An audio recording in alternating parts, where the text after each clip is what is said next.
Emilio Moreira 1987. január 7-én látta meg a napvilágot az Antarktisz egy apró kutatóállomásán.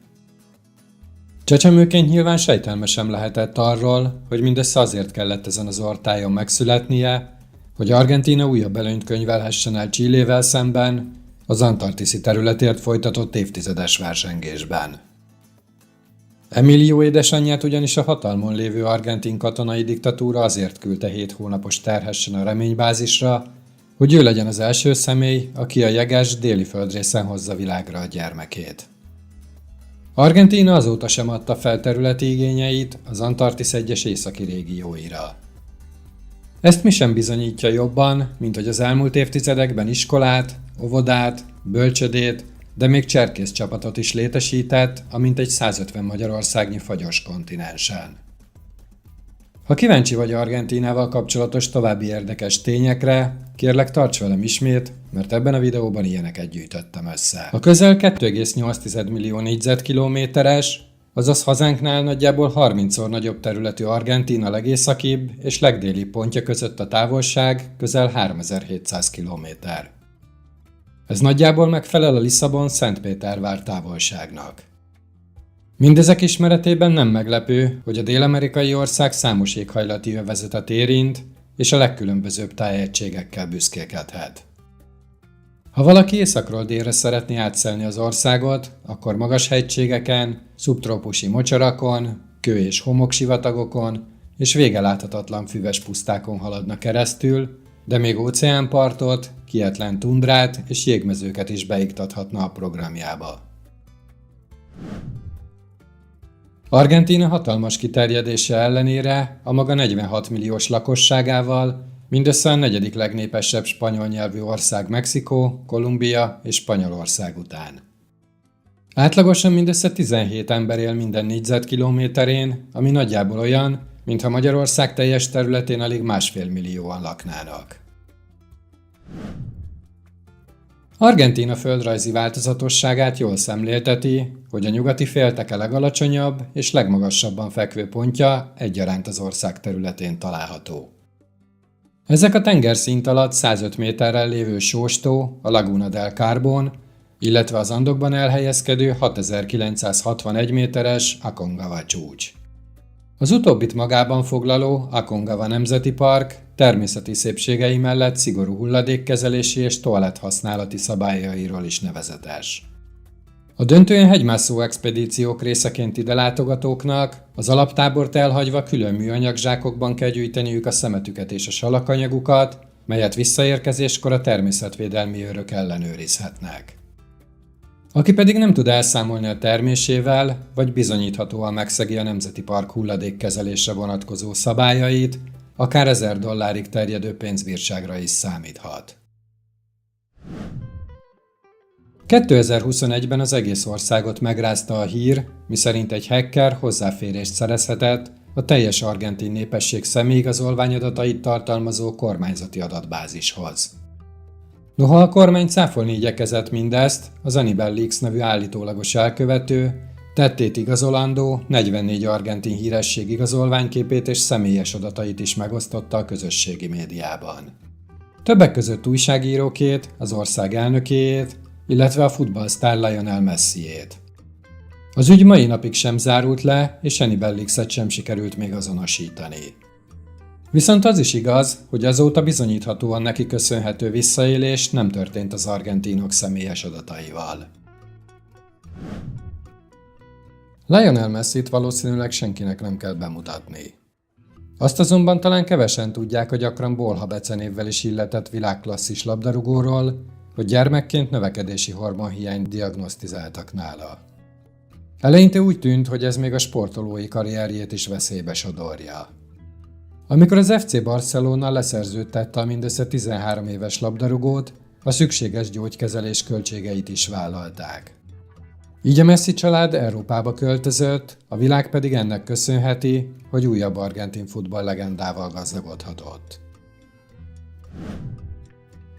Létezik egy olyan legenda, miszerint Messi szülővárosában, Rosárióban egy helyi rendelet tiltja, hogy egy újszülött gyermeknek a Messi keresztnevet adják a szülei. A sztorinak annyi valóság alapja van, hogy az első ilyen kérelmet valóban elutasították, mégpedig azzal az indoklással, hogy vezetéknév nem adható keresztnévként. Csak hogy a szülők nem fogadták el a döntést, hanem megfellebezték az ítéletet. Így derült ki, hogy ilyen törvény valójában nem is létezik. Ennek köszönhetően végül nem csak az eredeti kérelmezők gyermeke viselheti a futballsztár vezeték nevét, hanem azóta az egész országban a Messi számít az egyik legnépszerűbb fiúnévnek. A kivételes tehetségű játékosok és a nemzetközi sikerek ellenére Argentína hivatalos nemzeti sportja az 1950-es évek óta nem a labdarúgás, hanem a lovaspóló és a kosárlabda elemeit vegyítő pato. A kifejezés spanyolul kacsát jelent, amelynek az oka, hogy amikor kb. 400 évvel ezelőtt a játékot megalkották, eleinte nem labdával, hanem egy bőrzsákba vart döglött madárral, gyakran éppen kacsával játszották azt. Argentínában a futball köré valóságos kultusz épült. Ezt jól érzékelteti, hogy 2022-ben, miután az immáron harmadik világbajnoki címét elnyerő labdarúgó válogatott visszatért Buenos Airesbe, az ünnepi felvonulásukhoz végül a haditengerészet helikopterét kellett igénybe venniük. Erre azért volt szükség, mivel a csapatszállító busz nem volt képes átjutni a város utcáit előzönlő, több milliós embertömegen. Argentínában az országot sújtó rendkívül magas infláció hatására 2023 májusában bevezették a 2000 pezós bankjegyet, majd egy évvel rá a 10 000-est is. Ezt megelőzően viszont az 1000-es volt a legmagasabb címlet, mely akkoriban is már kevesebb, mint 400 forintot ért. Vagyis ha valaki egy magyar 20 000-est váltott volna át pezóra, akkor legkevesebb 50 bankjegyet kapott volna érte. Ladislao José Bíró, vagy ahogy talán többen ismerik, Bíró László, az 1940-es évek elején az akkori argentin elnök invitálására vándorolt ki a dél-amerikai országba. Ott tökéletesítette és tette tömegtermelésre alkalmassá élete főművét, a golyóstollat. A termék idővel világsikerré vált, első nagyobb megrendelői között pedig olyan jelentős szervezetek akadtak, mint a brit királyi légierő, mely pilótái számára nagy lehetőséget látott az extrém légköri körülmények között is használható íróeszközben. Bíró László születésnapja, azaz szeptember 29-e azóta is az argentin feltalálók nem hivatalos ünnepnapja, és választott hazájában a golyóstollat ma is gyakran csak bíróként emlegetik. Argentína történelme során több jelentős bevándorlási hullámot is megtapasztalt. Mindez jó részt annak köszönhető, hogy a 19. század utolsó és a 20. század első évtizedeiben jelentős gazdasági növekedést produkáló Argentína valósággal szívta magába a képzett európai munkaerőt. Az országra az elmúlt években jellemző, gyakran több mint 100%-os infláció ismeretében nehéz elképzelni, de Argentína gazdasága bő 100 évvel ezelőtt a legfejlettebb nyugati országokéhoz volt mérhető. Az Egyesült Államok után ez számított az amerikai kontinens elsődleges bevándorlási célországának. Ennek megfelelően az országban járva kelve számos idegen kultúra hatása felfedezhető. A kisvárosi német sörfesztiváloktól a japán nyelvű helyi újságokon át a Dél-Afrikából betelepült búr agrárközösségekig. Az argentin történelem egy kevésbé dicsőséges lapjára tartozik, hogy az ország a múlt század második felében európai bevándorlók egy másik csoportjának, történetesen náci háborús bűnösöknek is menedékéül szolgált. Közülük többen megpróbáltak tisztességes polgári életet élve elvegyülni az argentin társadalomban, azonban némelyikük még így több mint 10 000 kilométeres távolságból sem kerülhette el a későbbi büntetőjogi felelősségre vonást. Adolf Eichmann egykori SS főtisztet például csak 1960-ban találta meg, ejtette foglyul és állította törvényszék elé az izraeli titkos rendőrség. A sors fintora, hogy megtalálásában a feljegyzések szerint nagy szerepet játszott Eichmann kamaszfia is, aki aktuális argentin barátnőjének beszámolt apja második világháborús tevékenységéről, ezzel leplezve le őt. Argentína nem szűkölködik különleges természeti képződményekben, azonban talán ezek közül is kiemelkedik az Iguazú vízesés, melyet 2013-ban a világörökség részévé nyilvánítottak. Az ország Brazíliával határos, trópusi esőerdőkkel borított északi részén elhelyezkedő vízesés valójában több mint 270 különálló zubogóból áll, melyek kilométereken át húzódnak az Iguazú folyó mentén. A vízesésrendszer leghíresebb szakasza az úgynevezett Ördögtorok kanyon, ahol a folyó 82 méteres magasságból zúdul alá, egy nagyjából 15 futballpályányi árokba. Argentína egyik leghíresebb szülöttje minden bizonnyal Jorge Mario Bergoglio, azaz ismertebb nevén Ferenc pápa. 2013-as megválasztásával több mint 1200 év elteltével tölti be ismét nem európai személy a katolikus egyház fői tisztséget. Az egyébként olasz felmenőkkel rendelkező Ferenc pápa nem kimondottan olyan előélettel büszkélkedhet, amit egy pápáról feltételeznénk.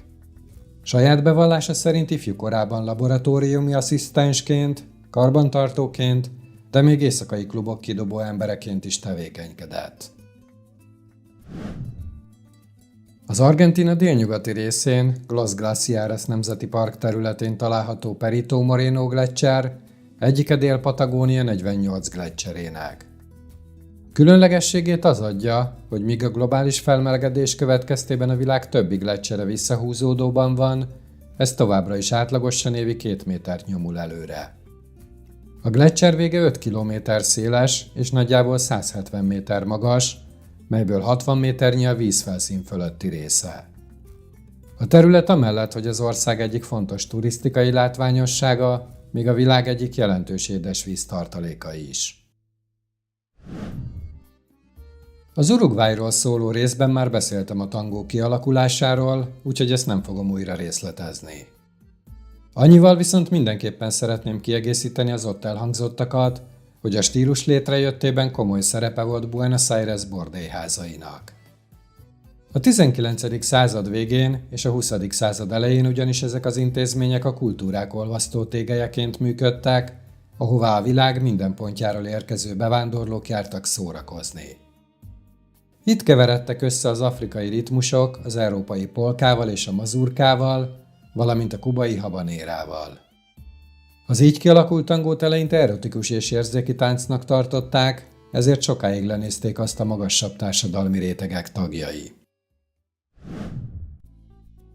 Ezzel még távolról sem ért véget az érdekes tények sora. A kiváló minőségű argentin marhahús hosszú ideje kelendő árucikk a világ számos pontján. A termékhez azonban egy szomorú eseménysorozat, az 1905-ös Santiago de Chile-i úgynevezett hússztrájk is kapcsolódik. A chilei kormány, hogy a helyi termelőket részesíthesse előnyben, magas vámot vetett ki az Argentínából importált marhahúsra.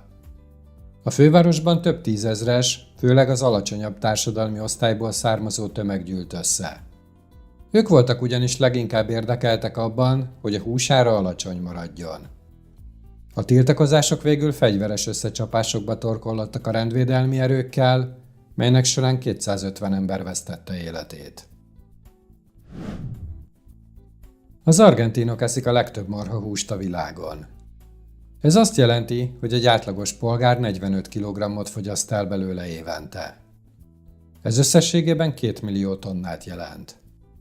Az országok rangsorában összfogyasztás tekintetében ugyancsak a 6. helyen állnak, de ennek az az oka, hogy az őket előző országok mindegyikének legalább 4-szer több lakosa van, mint Argentínának. Buenos Aires egyik jelképe a világ legszélesebb sugárútjának számító, 18 sávos július 9-e sugárúton álló, közel 70 méter magas obeliszk. Az 1936-ban a főváros alapításának 400. évfordulójára épített műtárgy az elmúlt évtizedek során számos fényjáték és installáció helyszíneként szolgált. Szomorúbb adat, hogy a keskeny létrarendszert is rejtő, ikonikus építmény nem egyszer vandalizmus áldozatául is esett. Ennek következtében a város vezetése végül védőkerítés felhúzásáról döntött az alapja körül. Argentína az Egyesült Államokhoz hasonlóan egy elnöki rendszerű, szövetségi köztársaság.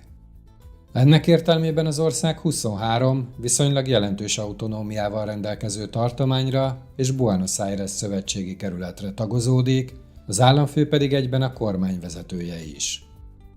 Isabel Perón 1974-es beiktatásával nem csak az ország, de a világ első női elnöke is lett.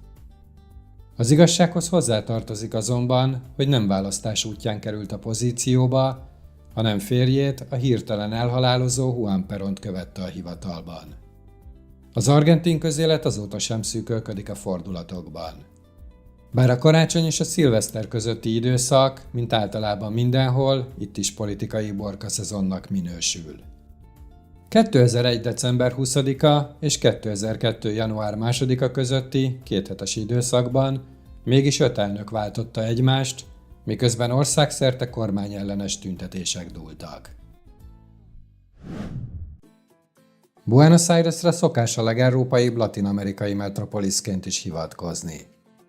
Főleg az öreg kontinensről érkező, a város építészetében, gasztronómiájában és művészeti életében megnyilvánuló hatások miatt. Pont a hasonlóságokán döntöttek úgy az Evita című 1996-os amerikai film producerei, hogy az Eva Perónról szóló musical Buenos Airesben játszódó jeleneteit részben Budapest utcáin forgassák. Buenos Aires, sőt igazából Argentína egésze a világ pszichológus fővárosának is tekinthető. A WHO 2016-os adatai szerint ugyanis a világon itt a legmagasabb az egyfőre jutó pszichológusok száma. A dél-amerikai országban a jelentés idején 100 000 lakosra 222 szakember jutott, míg például az Egyesült Államokban mindössze 30. Buenos Aires nevének a jelentése jó levegő. Ennek ellenére a mára már sok milliósra duzzadó város jelentős légszennyezettséggel küzd. Pedig 100 évvel ezelőtt még nagyon jó úton haladt a valóban tiszta levegő megőrzése érdekében. 1913-ban ugyanis itt helyezték üzembe Latin-Amerika, illetve a teljes déli félteke első föld alatti metrószerelvényét. Ugyanebben az időszakban viszont villamos hálózata már a legkiterjedtebbnek számított a Földön. Patagónia egy több mint 1 millió négyzetkilométeres természetvédelmi régió, mely a dél-amerikai kontinens déli csücskén, Chile és Argentína területén helyezkedik el. Itt találhatóak földünk legdélebbi fekvésű városai is. Érdekesség, hogy mindkét országnak van számos olyan települése, mely a világ legdélebbieként hirdeti magát. Az útikönyvek többsége a 80 000-es argentin Ushuaiát szokták eként emlegetni, de ennek az az egyetlen oka, hogy ez legalább 40-szer népesebb, mint a tőle még délebbre fekvő chilei vetélytársai. Ushuaia másik nevezetessége, hogy itt található a világ legdélibb síközpontja és golfpályája, de még a legdélibb írbárba is itt lehet betérni. A kietlen tundrákkal, fjordokkal, gleccserekkel és festői hegycsúcsokkal tarkított Patagónia felfedezését a portugál Ferdinand Magellannak tulajdonítják, aki a 16. század elején járt a területen. Ő nevezte el a régió őslakosait patagónoknak, akiket a korszak európai felfedezői hosszú ideig óriásoknak hittek. Noha ezen elképzelések nem állták kezidő próbáját, Patagóniában valóban éltek óriások, bár Magellan mindenről nem tudhatott. A 2010-es évek elején ugyanis egy farmer földjén itt találták meg a valaha élt egyik legnagyobb szárazföldi állatfaj, a patagotitán kb. 100 millió éves maradványait. A legújabb becslések szerint az állat 37 méter hosszú lehetett, és a tömege elérhette akár az 55-70 tonnát is, ami nagyjából 20 felnőtt elefánt súlyának felel meg. Nem csak lakosságának jelentős része, de Argentína neve is olasz eredetű.